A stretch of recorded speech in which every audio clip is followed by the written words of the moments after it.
Hello नमस्कार दोस्तों, कैसे हैं आप लोग। उम्मीद करते हैं आप लोग बहुत अच्छे होंगे। दोस्तों मेरा नाम प्रिया शर्मा है। जैसा कि मैं रोज़ एक नई कहानी के साथ आपसे मिलने आती हूँ और फिर एक नई कहानी लेके मैं आपके साथ शेयर करने आई हूँ। दोस्तों मेरी कहानी को ध्यान से सुनिएगा, अंत तक सुनिएगा, लाइक कीजिएगा, व्यू कीजिएगा और अंत में मुझे कमेंट करके ज़रूर बताइएगा कि मेरी कहानी आपको कैसी लगी। और उससे भी बड़ी बात, अगर आपने अभी तक मेरे चैनल को सब्सक्राइब नहीं किया तो प्लीज़ प्लीज़ प्लीज़ मेरे चैनल को सब्सक्राइब ज़रूर कर दीजिएगा। दोस्तों मैं अपनी कहानी शुरू कर रही हूँ, ध्यान से सुनिएगा। मेरी कहानी एक शर्मा जी की कहानी है, जिनके 3 बेटे और 1 बेटी थी। उनके तीनों बेटों की शादी हो चुकी थी, वो सब अपने अपनी बहू के साथ रहते थे। उनकी एक बेटी जो थी उसकी भी शादी हो चुकी थी, वो भी अपने ससुराल में रहती थी। शर्मा जी का उम्र काफ़ी हो चुका था क्योंकि वो पोते नाती वाले हो चुके थे। शर्मा जी एक सरकारी दफ्तर में काम करते थे, उम्र हो चुका था। एक दिन शर्मा जी की तबीयत अचानक बहुत तेज़ खराब हो गई। शर्मा जी के सारे रिश्तेदार को, भाई बंधु, बेटी, बहू, सबको इकट्ठा किया गया। सब इकट्ठा हुए। शर्मा जी का स्वर्गवास हो गया, उनकी मृत्यु हो गई। उनकी मृत्यु होने के बाद उनके परिजन जब काफ़ी शोकाकुल थे, जब उनकी अंतिम यात्रा की तैयारी हो रही थी, इसी बीच एक सज्जन व्यक्ति वहाँ पे आते हैं और आके बोलते हैं कि क्या ये शर्मा जी का घर है। वहाँ उपस्थित जितने भी लोग थे सब बोले हाँ ये शर्मा जी का घर है, बताइए क्या बात है। बोले शर्मा जी कहाँ हैं। सब लोग बोले अरे भाई वो तो मर गए, उनकी अंतिम यात्रा की तैयारी हो रही है।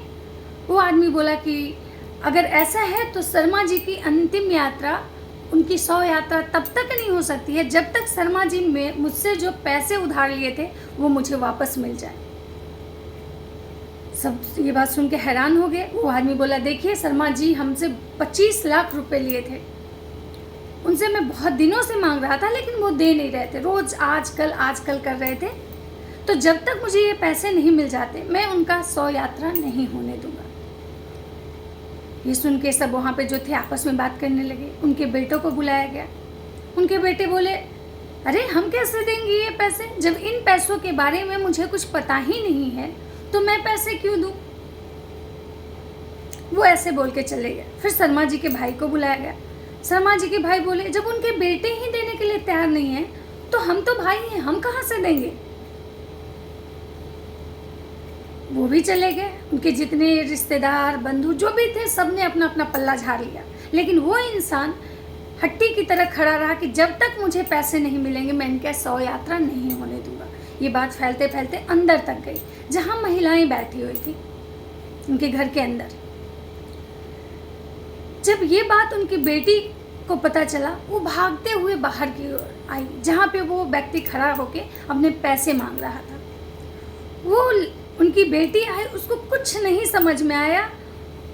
उसके गले में एक सोने का चैन था, सबसे पहले वो निकाली। उसके बाद उसके हाथ में जो कंगन थे उसने वो निकाला और उस व्यक्ति को देते हुए बोली कि सुनिए ये जो कंगन है और ये जो चैन है, मुझे पता है कि इससे आपके कर्जे की भरपाई नहीं होगी, लेकिन मैं इतना कहूँगी कि जो भी आपके पैसे हैं मैं धीरे धीरे करके दे दूँगी। फिलहाल आप इसको रख लीजिए और मेरे पिताजी के अंतिम यात्रा जो लास्ट रिचुअल्स होते हैं मरने के बाद का, वो पूरा होने दीजिए शांति से।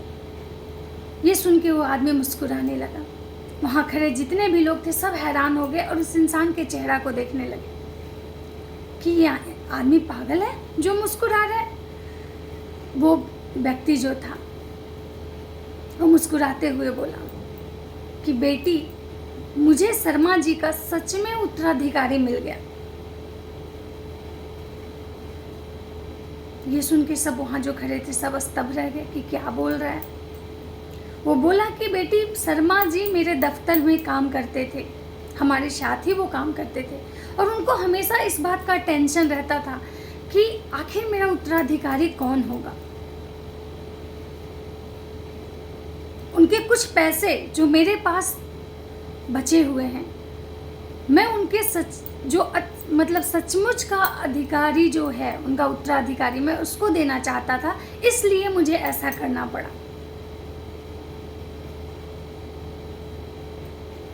तो दोस्तों, मेरी कहानी समझ में आ गई आपको तो मुझे कमेंट करके बताइएगा।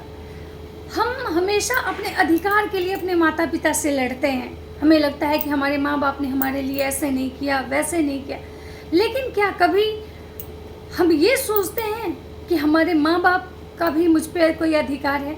हम उनके लिए क्या किए, हमें उनके लिए क्या करना चाहिए था, जो हमने किया या नहीं किया। लेकिन उससे भी बड़ी बात जो मैं आपसे कहना चाहूँगी कि बेटे भाग्य से होते हैं, लेकिन बेटियाँ जिस घर में भी हैं वो बहुत सौभाग्य से होती है। इसलिए हमेशा अपनी बेटियों की कद्र करें। राधे राधे दोस्तों।